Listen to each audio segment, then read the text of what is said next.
अजीब सी हो जाती है और वो वहीं पर गिरकर मर जाता है। लेकिन मरने से पहले वो डू नॉट टच मी कहता है। ये लोग उस मरे हुए आदमी का फोन उठाते हैं और देखते हैं कि ये आदमी तो एक आर्मी ऑफिसर था। इसके फोन में और भी कुछ फोटोज होती है जिनमें लोगों ने किसी भी वायरस से बचने वाली पीपीई किट पहनी होती है। अब बार के अंदर सभी लोग समझ जाते हैं कि इस पूरे इलाके को क्वारंटीन कर दिया गया है। इसका मतलब ये जो आदमी अभी अभी यहाँ पर मरा है ये इन्फेक्टेड था और इन्फेक्शन से इसकी जान चली गई है और हो सकता है कि शायद अब यहाँ और भी लोग इन्फेक्टेड होंगे। वहीं नाचो को दिखाया जाता है जो किसी भी तरह से अपने फोन में सिग्नल लाने की कोशिश करता है और जब वो एक टेबल पर चढ़कर अपने फोन को ऊपर करता है तो उसके मोबाइल में नेटवर्क आ जाता है। वो ये बात सबको बताता है। तभी नाचो को कहा जाता है कि तुम जल्दी से किसी भी मीडिया वाले को कॉल करके उसे सब कुछ बता दो। लेकिन तभी सैतुर भी फोन पर बात करने के लिए टेबल पर चढ़ जाता है जिस वजह से टेबल टूट जाती है। फिर एक आदमी जिसका नाम एंड्रेस है वो नाचो से फोन मांगता है लेकिन तभी एम्पारो उसे रोक देती है और कहती है कि इस फोन को मत छूना क्योंकि ये फोन उस इन्फेक्टेड आदमी का था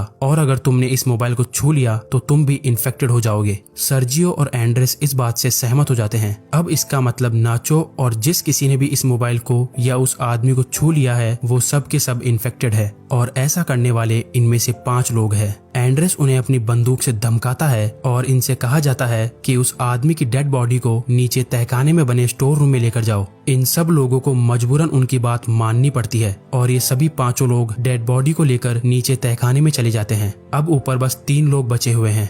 थोड़ी देर बाद एक ट्रिनी नाम की औरत को वहाँ पर सफोकेशन होना शुरू हो जाता है। ट्रिनी सबको तहखाने का दरवाजा खोलने के लिए कहती है लेकिन कोई उसकी बात नहीं सुनता। जैसे ही ट्रिनी दरवाजा खोलने जाती है तो वहाँ पर रखी हुई कुछ बॉटल्स गिर जाती है। उनका लिक्विड एक साइड बहना शुरू हो जाता है और तभी इनकी नजर वहाँ पर बने एक ड्रेनेज पर पड़ती है। इसका मतलब ये लोग वहाँ से पानी के रास्ते से होते हुए वहाँ से बाहर निकल सकते हैं। फिर इजराइल उस ढक्कन को खोल देता है और वो ड्रेनेज के अंदर से होकर यहाँ से बाहर निकलने का फैसला करता है। इसलिए वो अपने पूरे शरीर पर ऑयल लगाता है और उस ड्रेनेज से नीचे जाने की कोशिश करता है लेकिन ड्रेनेज का छेद ज्यादा बड़ा नहीं होता इसलिए वो नीचे नहीं जा पाता। और तभी अचानक इन सभी लोगों को गोलियां चलने की आवाज आती है। आवाज सुनकर ये सभी लोग घबरा जाते हैं। फिर इन्हें ऊपर बार में धुआं दिखाई देती है जिसे देखकर ये लोग समझ जाते हैं कि ऊपर जो 3 लोग थे उन्हें किसी ने मारकर पूरे बार को आग लगा दी है। वहीं दूसरी तरफ इजराइल अभी भी बुरी तरह से ड्रेनेज में फंसा हुआ है। अब वो लोग सबसे पहले इजराइल को ड्रेनेज से बाहर निकालते हैं।